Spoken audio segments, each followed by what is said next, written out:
Crater Creek fire burning towards him. I found this cloud rampaging uphill just a few hundred meters from me, and right there and then I knew I was in grave danger. Cloutier used his satellite phone to connect with park officials as he hunkered down for close to 30 hours waiting for rescue. Frankly, I'm not sure my heart can take it, but with the love of God, I will make it through. Okay, I think I hear a helicopter coming. Ron Burley was on the helicopter trying to find Cloutier in smoky conditions and mountainous terrain. The original location we were given was not accurate, so we did spend some time searching for him at the location that we were given, and we could not find him. The job was made easier when Cloutier activated the SOS function on his sat phone to pinpoint his location. West Kelowna was ablaze, but most tragically, what appears to be structures on fire, fully involved. The people where we are now went from safely watching from across the lake to frantically evacuating themselves. We witnessed embers jump from the west side across to the east side of the lake where we are here. It was chaotic and emotions were high. You could hear in the way the fire chief spoke earlier just how seriously they are taking this blaze. The fire is going to look like it is right on top of the community. It's going to burn well into the early hours of the morning. There'll be glow and huge flames visible along the top of the hill. There could potentially be embers falling as well, and that's where we grow very concerned. So we ask the public to be aware and vigilant of that. If they see fires starting in places, report them to 911 immediately. They came to our side because they're on evac, and now we have a fire on our side. And it's just northwest, so we're getting out now. What daylight will reveal, sadly, we just don't know. People's lives and livelihoods are now in the hands of these firefighters.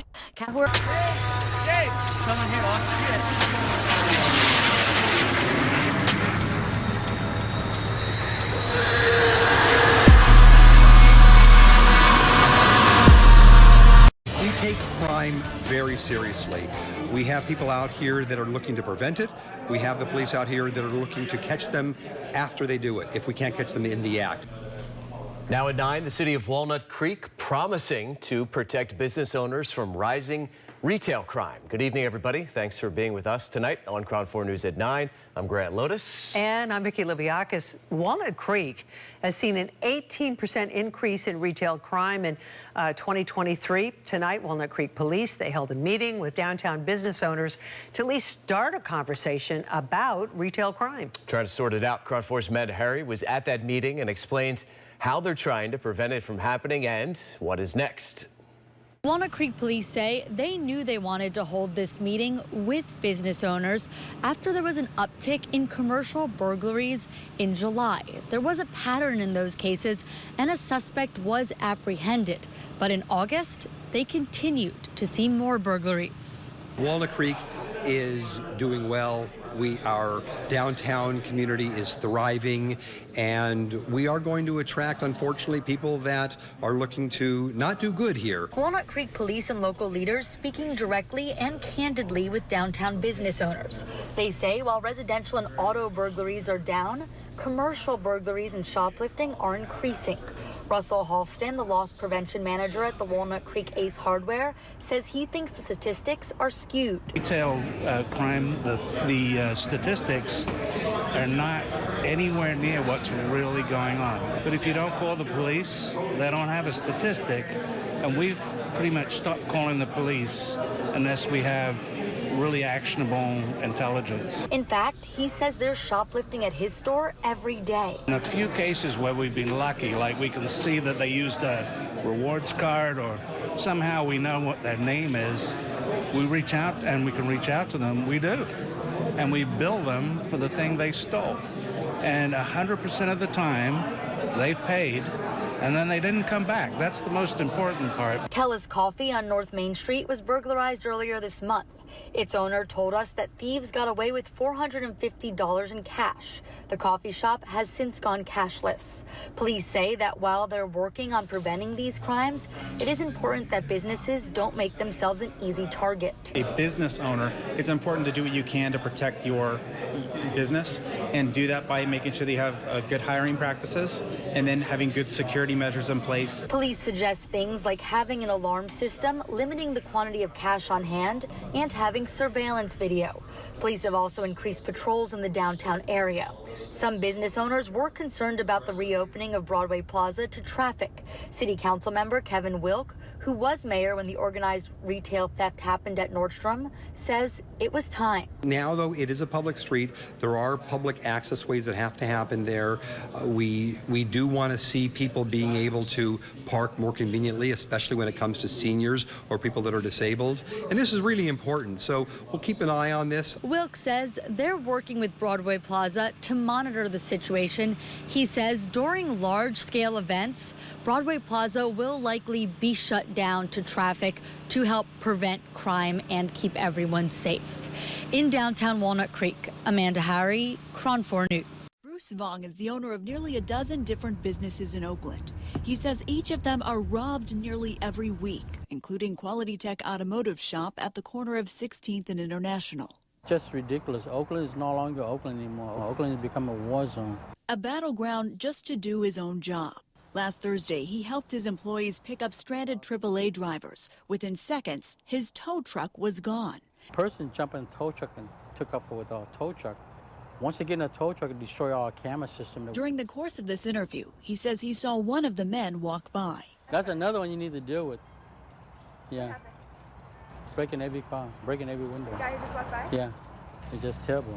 We tried to give him help. We tried everything for him. Vong says the suspect destroyed the tracking system, but his phone was still inside, so he was able to track its location and chased him down. I had to chase him for at least 45 minutes from West Oakland to East Oakland, East Oakland to Berkeley, Berkeley come back.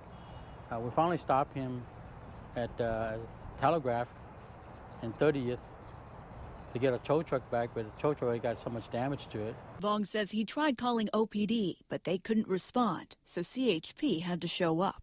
But the reality, not only do I need a new police chief, I need more officers on the street. Everybody closed at 3 o'clock now. It's like a ghost town. OPD confirmed to the I-Team just this past weekend alone, there were 15 different robberies colored in orange on this map and 2 carjackings colored in red across the city. To put that in perspective, there's been a 27% increase in robberies year to date from 2022 to 2023, and a 19% increase in carjackings so far this year. Like this silver Mercedes-Benz SUV stolen off the dealership lot in Oakland and dumped in Alameda on Friday. This is another auto body shop. You walk down the block, there's like 3 or 4 more that have been impacted. There's some already closed down, left Oakland. I myself might think about leaving Oakland and relocate somewhere else because this city have no law. Michelle Sitt, the assistant principal for Achieve Academy in Oakland, has contemplated the same just last week. I came out of work at around 5 p.m. and I had all my dirty coffee cups and I go to where my car was and it's gone. Unfortunately, it was stolen. Now, the next day, Michelle witnessed another robbery right outside the school, in the school zone. This is why communities across the city want more police patrolling Oakland.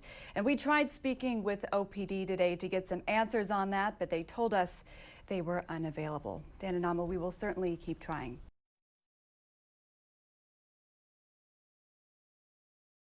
Oakland police are also trying to track down the suspects involved in an armed robbery. A woman was pistol whipped before being dragged on the ground. The whole thing, of course, caught on camera.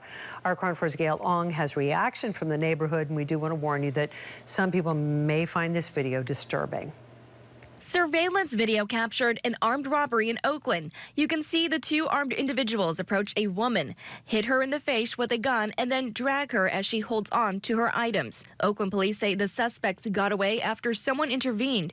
The incident happened last Wednesday just before 6:30 in the evening near the intersection of 17th Avenue and International Boulevard in the San Antonio neighborhood in East Oakland. Scary because it's a daylight.